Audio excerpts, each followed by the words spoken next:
my gosh. Thank you guys for tuning in to night 3 of the Curly Girl book tour. I'm Casey Ferrand McGee, the author of Curly Girl, and we are joined by a beautiful soul. I'm going to introduce her before we bring her in. We're having conversations throughout the month with curly girls, women who are just kind of embracing their curls and also teaching and encouraging other women to do the same. And so tonight we're talking to Robin Barnes, who is known as the Songbird of New Orleans. She is one of the favorite contemporary jazz singers in the Crescent City with her sultry blend of funky jazz, soul, R&B. And Robin has been a performer for most of her life, starting at the age of 6. And now she's the mother of a curly girl who she lovingly calls Baby Bird. And you can listen to her Songbird at Home live stream concerts with her husband and daughter every Monday night. She's also back performing live at the Windsor Court Hotel in New Orleans, as well as the Spotted Cat Lounge every Sunday. So please welcome Miss Robin Barnes. Let me bring you in. Hold on. Y'all, I have to take 1 second because I forgot to warm my husband's dinner. Hey, hubby, it's okay if you start the microwave. I'm sorry about that. I was supposed to warm his dinner and it slipped my mind. I'm sorry, Robin. I didn't want him to be like starving while he's like trying to be quiet in the background. You are fine. I'm doing so many mom life, things. Right? Wife yes, life. Welcome, for sure. Thank you. Hey guys, thank you for coming on, Robin. Oh no, thank you for having me. I have to tell you, Casey, we've been friends for a long time, but I am just so proud of you in this new journey as an author. I mean, this is a book for all of us, so this is amazing. Oh yeah, and she's got her copy there, so we'll talk a little bit more about that book. And is that your mic? Is that me? Let me see. There's some crackling going on, y'all. Can y'all hear me now? Is that better? I don't know. It's okay. I think we can work through it. So first off, let's talk about your curly hair journey. You're in your 30s now. I don't want to tell your age, but what is your journey like? What has your journey been like as a natural girl? Have you always been natural? Did you ever have relaxers? Have you ever been straightened? What's kind of the process you've gone through in your relationship coming up with your hair from young? So for me, my journey is more about, I always see people with straight hair. I always see people with, in my industry, it's always straight hair, straight. So in the beginning of my career, I remember trying to do the more straightened look and trying to do the more sultry look, and it just was never me. It was never me. I remember when I was younger, people would always say, "Oh my God, your hair is so pretty," and they would touch my hair or pull my hair, and it just made me uncomfortable. So for a long time, I would hide my curls. I would always wear it in a certain way that just kept it more protective of me. But then eventually, I just started saying, you know what? These are my curls, and I love them for what they are, and I'm gonna wear them anyway in every way as possible. So I started having more fun with it and trying different hairstyles, like, doing a cool mohawk or trying to do something different with my hair. And it's been a journey. I used to be so nervous about my hair because of the attention I would get. It wasn't always pleasant. So I think now as a parent, that's something that's really important for me to focus on. Is just our hair is beautiful. Yeah, and you talked about one of those things that really bother curly hair girls, probably people trying to touch our hair. Yes. I know so many girls that have had that issue. And it's a thing. It's like, I understand. One time I remember my mom had curled my hair. My mom has a relaxer, and she's always having a way, but she wanted to be natural, so she still put them in curlers. Easter Sunday, put in curlers, and you see it. And it's the day I went to church or the day I went to school. It was something as simple as someone goes boing, and I was like, and I know they meant it, and it was sweet. Your hair is so bouncy, but that was just a turn off, and that was it. And I think that's something we all curly girls, we have some type of a story like that. Someone always pulling our hair, never just, oh, this is so beautiful, let me just love on it. They're just like, point, you know, you're like, excuse you. And Back off, it's lady. really invasive, right? It's like, what gives you the right to put your hand in my personal space and come into, that's really, you know, aggressive almost. Absolutely. And I feel it always happens when we're younger. Girl, it happens as adults too. Yeah. I have No, it I've happens had all it. the time, but I'm saying it happens first when we're younger, and it sets the tone of the rest of our relationship with our hair. And so I'm getting a couple comments right now, Robin, from people saying the connection is a little bad on your end now. Do you want to log out and try to come back in, Oh, and we'll get you back on? Let's try absolutely. that. I'll be right back. All right, y'all. So right now, let me know. Make sure you guys can hear me okay too. I know there was a little bit of audio issue at the beginning, but right now we're talking to Robin Barnes, the Songbird of New Orleans, and she was talking a little bit about her journey with curly hair and how she really didn't love her curls growing up, and now she wears them, but still she had some issues growing up with people touching her hair, and that's something that I personally have dealt with. I was walking into the nail salon recently, and I was sitting there getting my nails done, and this lady literally reaches over and touches my hair and is like, "Your hair's so pretty," and I'm like, first of all, don't touch me. Second of all, you can compliment people without touching them, and I appreciate the compliment, but it's not cool to be in someone's personal space. And I know, sometimes it's like, people see the curly hair and they're like, oh, it's something you want. It's like a flower. You want to touch a flower. It's beautiful. It's something that people, are drawn to, but it's still connected to my head. So it is a part of me. So that's something that, I know some curly girls do deal with, which Miss Kathy Mackey here is just saying too. Yes, it's happened to her at work, and I know Miss Kathy is a curly girl as well. So, and I'm sure like Robin was saying, it's happened to her as a child, but it does happen to adults, which is so odd. I would never think to reach over and touch someone. And Robin's back in, so we're gonna bring her back on. Okay, how am I now? That's much better. Yeah, that's good. Good. I appreciate you making that move for us. But No yeah, it worries. was You may hear this. my daughter crying right now. She's with she was down here and we had to switch. We're like, playtime's over, we gotta go Oh. upstairs. So she might be like, ah, but she's fine. Y'all, yeah, my son's in the other room, and every time he hears my voice, he starts to wake up too. So my mom's trying to hold him down right now. But yeah, yeah. So everyone says that's much better. Thank y'all so much for tuning in and bearing with us on that. We were talking about your journey, and now as an adult, you wear your curly hair all the time. Yes. I mean, I want to say it's hot. It's hot here. I haven't gotten over Uh-huh. the wearing it when it's really, really hot. But no, my curly hair is all I do all the time. Absolutely. So you love it. You love it. I love my hair, and like I told you, Casey, it took me a journey to get here to be able to love the way of how it flows and how it frames my face and learning how to play with it. But I wouldn't replace my hair for anything in the world, and it's who I am. So one thing a lot of women ask me is for style tips, and I typically only go to the stylist every not often, really just for trims, and I probably need one now.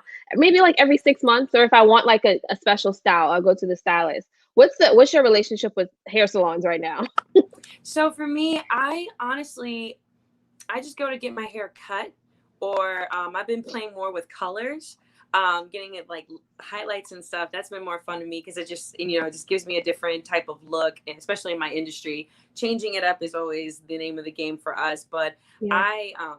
I always love going to the hairdresser. But for me, I like doing my own hair. If it's not getting a trim or if it's not getting colored, I have an entire mood board on Pinterest, and it's based on even like springtime, wintertime, different hairstyles, and I'll just I'll plait my own hair or I'll do something funky with it, and it's something I like because it expresses my creativity in a different way. and you can kind of guess what kind of mood I am depending upon what the hairstyle is. I'm gonna have to pay attention to that next time, because I love too that you always incorporate, feathers or headpieces and stuff when you perform, which I think it adds to the vibrancy of your look. Well, it's a part of our heritage too, as New Orleanians, celebrating of the Mardi Gras Indians and celebrating of that culture of life is really important. But as the songbird, I've got to incorporate my feathers. I've got to incorporate those bright. Oh yeah, duh. That makes so much sense. Yo, I didn't even think about that. I just thought it was your nice pieces. Yeah, you know what? I'm just not paying attention. Clearly, I'm like, I admired them all the time, but didn't even think about songbird. Yes, it makes so much sense. And yeah, that's an awesome one right there. Your style choices. So, what's your favorite way to style your hair? For me, it's easy to do like a wash and go. What's your go-to style? I do a leave-in, a conditioner leave-in, like wash and go. A lot of the time, I don't know about you, but it's weird. It's almost like when I do the wash and go, okay, my hair is like cute. Like I did that for today. But sometimes I'll take a nap and my hair will be so much more volume and so much more like perfected curls. And I'll be like, dang, if I only had the time to myself to wash my hair, then sleep on it, and then the next day be great without, being a little crazy, I would have put more effort to it. So I'm learning how to do that, because it's like with our humidity, man, it's such a hit or miss sometimes with our hair. So I definitely try to moisturize as much as possible. But leave-in conditioners are my saving grace for everything. So when you say wash and go, because some people don't understand what a wash and go is, what does your wash and go consist of? So literally shampoo, conditioner in the shower, get out the shower and put in leave-in conditioner, and that's it. Okay. So mine is a little more work into it. Oh yeah. So yeah, I do actually form my curls. So when you talk about them being more formed, I don't wake up and like wash my hair and then get out of the shower. I actually have to go through and put the product in, and that's what I consider my wash and go. So some people, were like, well, how do you get your curls so defined? It's not. Even though I call it a wash and go, I don't literally wash it and leave the house. I actually form my curls. So for ladies who are looking for style tips, if you're thinking wash and go, it's not going to be that simple. It takes a little more time sometimes to actually get the look you're trying to achieve. Definitely. I think, I always love about your hair is like, you take the time to make them more like formulated. And then mine is kind of like, that's why with my hair, sometimes when, one day I'll do a photo shoot and my hair will be one way. And then like I let my hair do its thing. So the next day my hair might dry. It may not be as humid that day. So the hair looks different. People was like, oh, did you get your hair cut? And I'm like, no, but you know what? I appreciate that. I'll be like, yeah, girl, I cut it. And then the next day it grew back, Yeah. And if I was going to say, you have to be kind to your hair. Your hair is not going to do exactly what you want it to do all the time. And that's okay. But having your routine down and having an idea of what it may look like or how you want it to somewhat look like and adjust to that, that's what's key. Yeah. And for me, key in the beginning was going to a stylist who specializes in natural hair and can help me figure out what products, one, and what styles work best for my textures, because there are like multiple textures in this head. So, and really taking the time to learn your hair and having a stylist kind of take you through that process really is a great starting point for those ladies out there who are like, how do I take care of this? Because it can be challenging. Oh, I have to warn a lot of y'all, please, what Casey's saying is true. Go to a stylist, because I went to a natural hair stylist because I kept wondering why my hair was breaking. And come to find out, my hair does not do well with coconut oil. And a lot of products, especially as African Americans, a lot of Black people are told coconut oil is great for your hair. Not for everyone. There are different types of oil for different types of textures, or different types of, just what is cohesive to your hair. And I will tell you, I have straightened my hair maybe 10 times in my life. Okay. When I went to get married, I was like, I want to get my hair straightened. The natural hairstylist said, your hair is so damaged by this coconut oil. Your hair looks like you have been straightening it every day for 3 years. Wow. Just from coconut oil. So if I can Yeah. stress that to anybody, you need to talk to if your hair is not doing something, or if you feel like your hair is damaged, or if you feel like your hair is not growing to a rate that you see, it's probably the product. And don't necessarily just go by what your friend's using, because everybody's hair is different, and you need to try to just consult with a professional and try things out for sure. Yeah, because the current product lineup that I'm using is something that was suggested to me by a stylist who was the last person who cut my hair and such. So, and coconut oil was one of those things. Like, even my daughter, my stepdaughter, she had that issue with her hair and was like, the stylist told her, stop using it. Yep. It's not, because you listen to YouTube, you listen to those stylists on, those YouTube videos, and they can mess you up. So Yes. that's a great starting point, to just go to the stylist, and that's get the information you need for your hair, your texture. And then also, I just kind of wanted to switch gears a little bit, because you talked a little bit about New Orleans heritage, but you recently did a study to do some research on your father's family heritage, because there wasn't a lot of information you guys had about it. And I wanted to talk a little bit about that, your ancestry dive, and what you guys found, and what were some of the surprises that you came across as far as your father's background. So for my father's side, New Orleanians, we've been in Louisiana for, I think, close to 8 generations. And I know that from my mom's side. My dad's side, we know we here, we're a really big family in New Orleans. There's so many Barneses. Like, my dad's one of 12, my mom's one of 9. I think I'm pretty close to think I have 21 first cousins. There's a lot of us. So the fact that on our family tree there's not much, we just know that there might be some heritage from Nicaragua. And Mm-hmm. I went and dived in and found out that not only is Louisiana in our blood, but the fact that my Nicaraguan heritage was from my great great grandfather, who was from Louisiana. Mm-hmm. And he was, I cannot believe this, but in the 1800s, a mechanical engineer as a black man, and Yeah. owned his own home in the Ninth Ward, and decided to chase after his entrepreneur side and move to Bluefields, Nicaragua, which was similar to a New Orleans, a port city, where he fell Mm-hmm. in love with my great great grandmother, and that's where they were. But then he had his son, Daniel Malone, who then wanted to come home. He wanted to come back to Louisiana, so he came from Nicaragua back to Louisiana. And it was overwhelming to find this information. But for me personally, there were so many characteristics that in my journey I discovered about them, that I found out is who I am. We always Mm-hmm. wondered where this tenacity to follow your dreams came from, where this passion to work really hard but always make sure something happens, like always being a go-getter, always. I always say, a lot of people have dreams, but not many people go after the fear. Because if you're living in the fear and you keep pushing yourself, eventually you'll continue to do what you're doing, and you grow, and it becomes bigger than who you are. Mm-hmm. And they did it. My grandfather was that way, my great great grandfather that way, my great great grandfather was that way. And they were creatives. They were, I like to say, they were significantly hard workers. As you saw in the thing, Yeah. my great great grandfather worked a lot, and my grandfather had so many jobs, and he made sure that he owned his home in the Ninth Ward, which is where I own my home. And it's just like so many similarities of, you're like, wait, these characteristics, these things that are special within you, they're not just you. It's in your Mm-hmm. blood, it's in your family, it's in your heritage. And I wouldn't have known that. And my father was the same way. There's so many things my dad and I are like, even with our smile, we were like, well, where does it come from? And being able to discover your family. And I cried when I first saw the photos, because I never knew what they looked like, and no one in my family knew what they looked like. And if we didn't do that research, we would have never found them.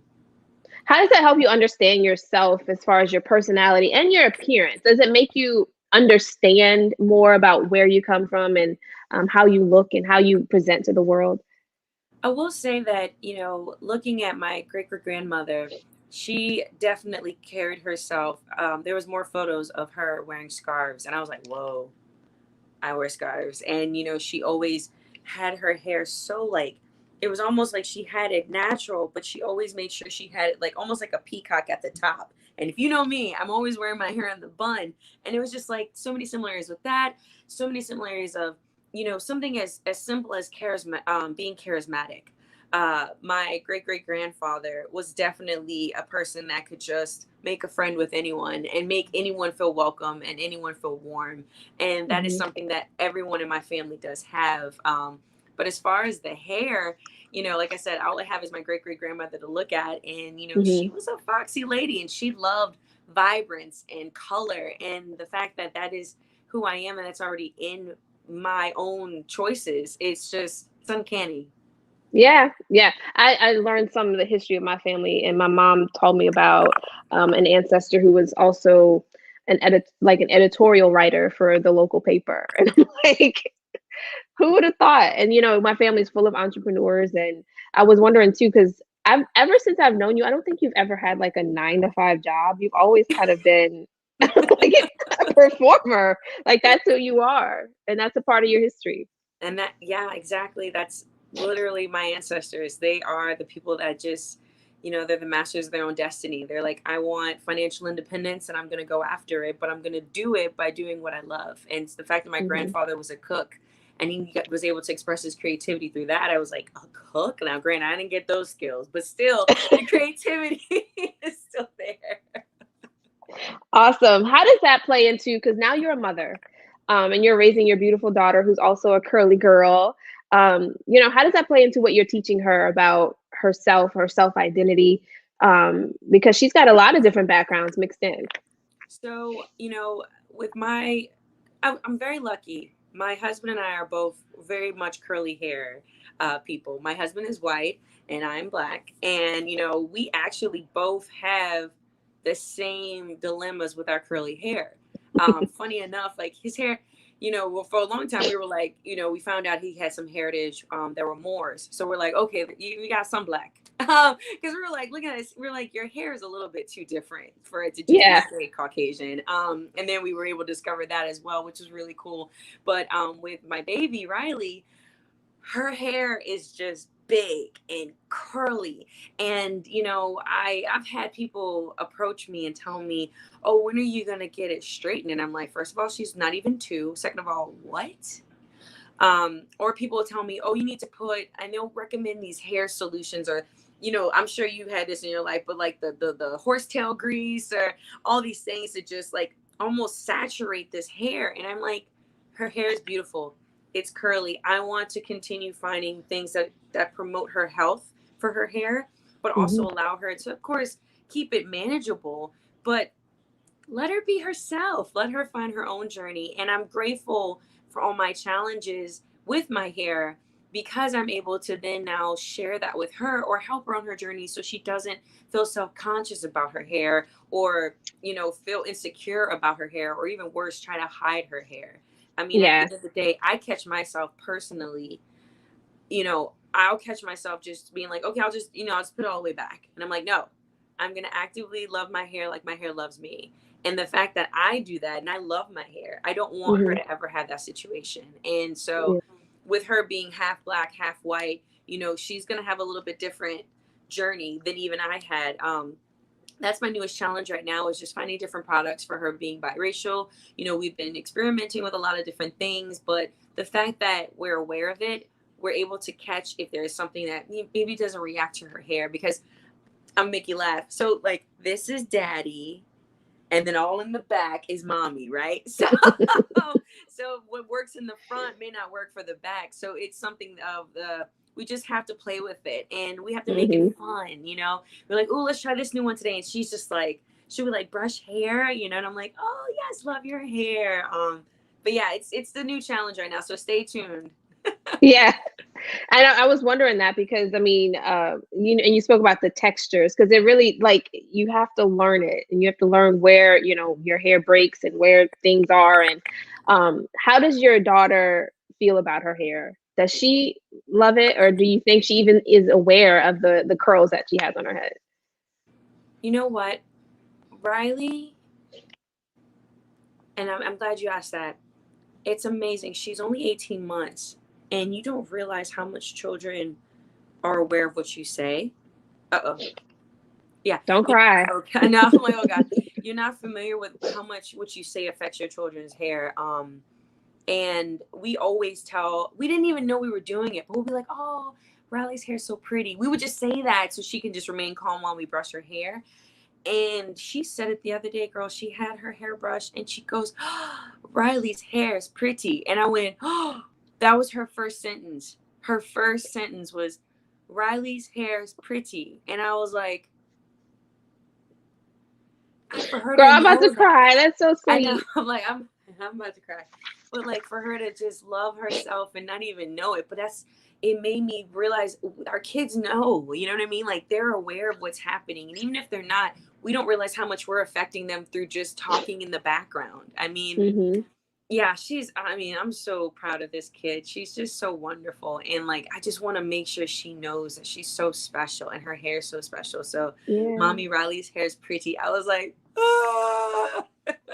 Those little things that, like you said, that they hear and you don't realize, like, you know, oh girl, this hair's so nappy. Oh, I can't even get a comb through it. Like those little things really like start to affect the way we feel about our hair.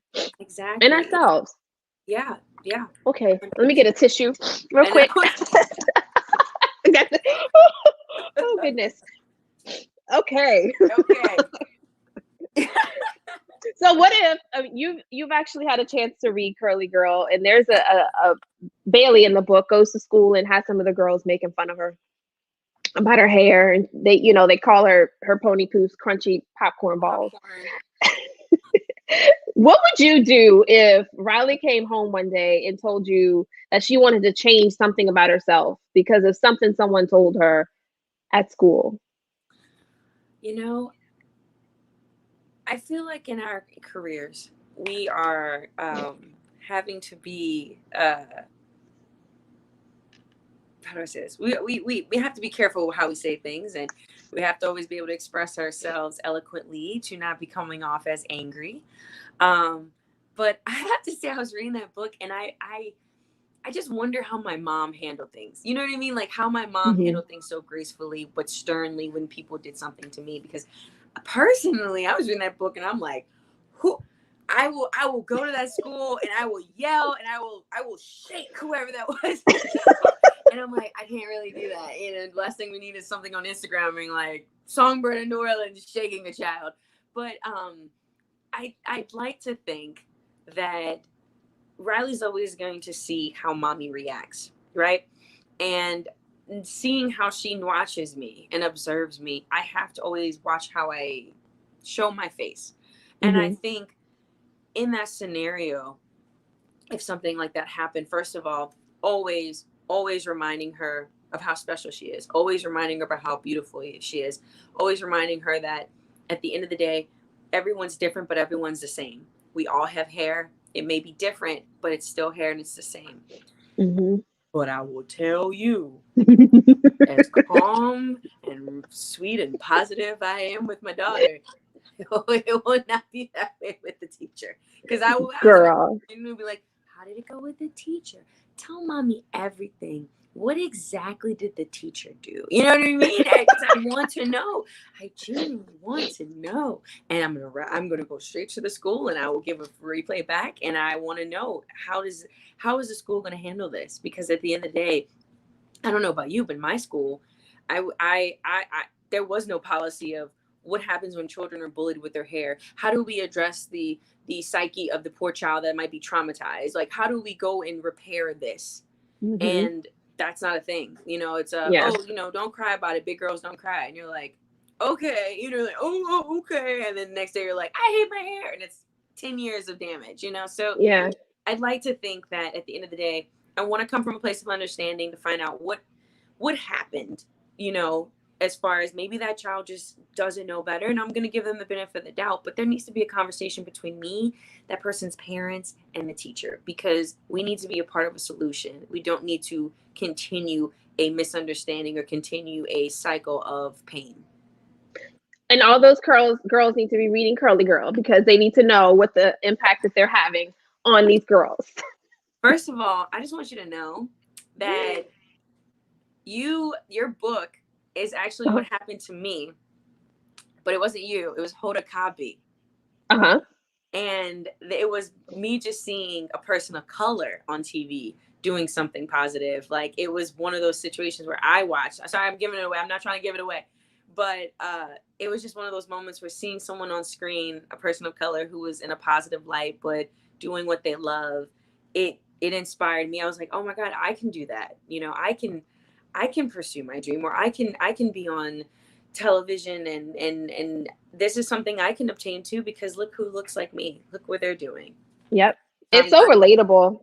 I've found that for sure.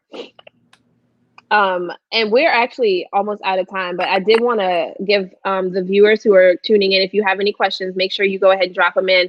We'll bring those on and see if Robin can answer them for us.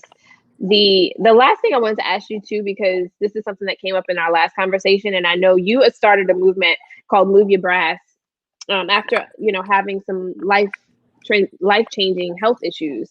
You don't have to go into detail about that, but like, how did that experience impact you with wanting to start this healthy movement? So, long story short, I was in a situation as a musician, and I couldn't afford, at the time, gyms. There were also not a lot of fitness groups that looked like me. And I was trying to join them, and I would, you know, there'd be situations where I wasn't fast enough because I wasn't really a runner. But I had to involve cardio into my lifestyle to become healthier. So I made one Facebook to my fans, told them where I had been, and 10 people I never met in my life showed up. And the organization has had free walking, running program every Monday at City Park since 2013. Wow. And then it's expanded to dance, cardio, fitness, to mental health, with our yoga, with our movement and meditation, and it's all free. I did that because, you know, at the time I was in need of something that I could afford, that was still fun, that was still a sense of community. And that's what I think Move Your Brass started as, has continued to. It is all races and faces, but the main purpose is we are a family. We are here to cheer you on. It is all about positivity and love, because at the end of the day, when you're held accountable, you will do it. And we want to be there cheering you on. So we say we take people off the sideline and into the second line. So come move your brass with us. That's awesome. And how do you maintain your hair and still find, you know, a way to incorporate fitness into your day? So I have to definitely wear it in more of a protective style. So for me, I definitely use certain types of conditioner. But I have to always make sure that I'm trying to keep it in a bun as much as possible, just to protect my ends, because if your ends get burned out, then I become split ends, and then it's just a whole mess of galore. But I try to really moisturize before I go out. I do try to really focus on not trying to be out too much in the sun. I have started to wear like baseball caps, because that's cool, tennis caps, those things like that. But, you know, anything as far as just keeping an eye on your hair. Some of us have hair that can be outside all the time, but that doesn't mean it's not getting damaged. You know, always talk to your natural hairstylist or just a consultant and find out what protective products you can put on your hair. Even if it's something as simple as you're wearing your hair in a bun, but you're putting something on the ends and you're putting something on the front of your hair, just to keep it protected. Okay, awesome. Great advice there. Because drink a lot of water. That's important too. Yeah, your hair needs that nourishment. Yes. We are going to give away a free copy of Curly Girl tonight. So in order to win this copy, I need you guys in the comments to answer this question for me. What is the loving name that Robin has given her daughter, Riley? And I'm sure you guys can remember that.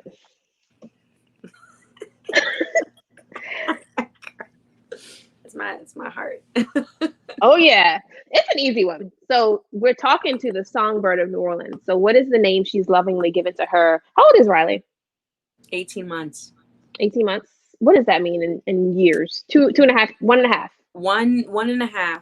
I have to say that because she's the size of a 3-year-old. I almost thought she was 3. That's what I was gonna say.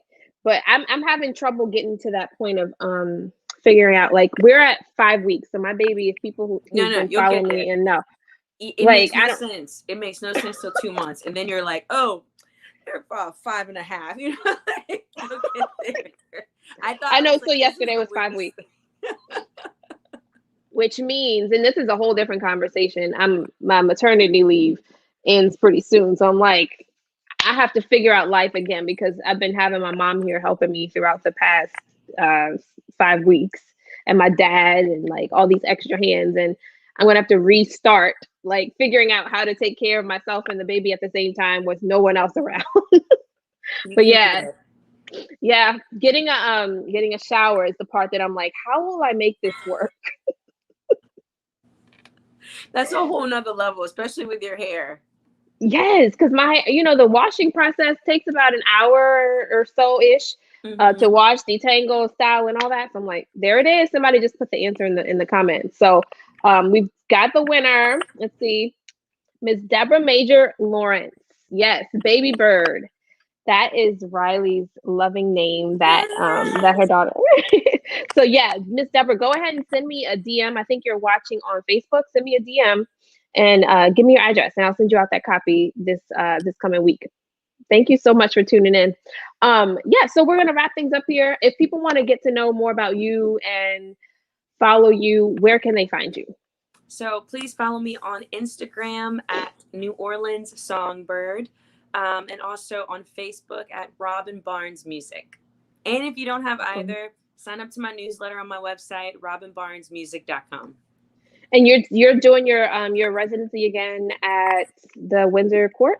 Yep, every Friday and Saturday at the Windsor Court, and Sundays at Spotted Cat. And then until the end of July, I'm doing residency with my husband, the duo, the Lovebirds, catching a theme, right?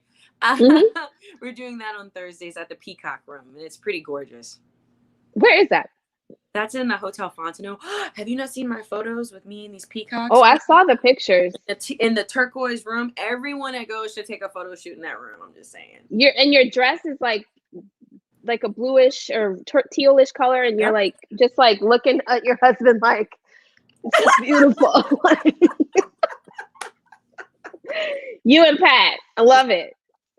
Thank you so much, Robin, for being here.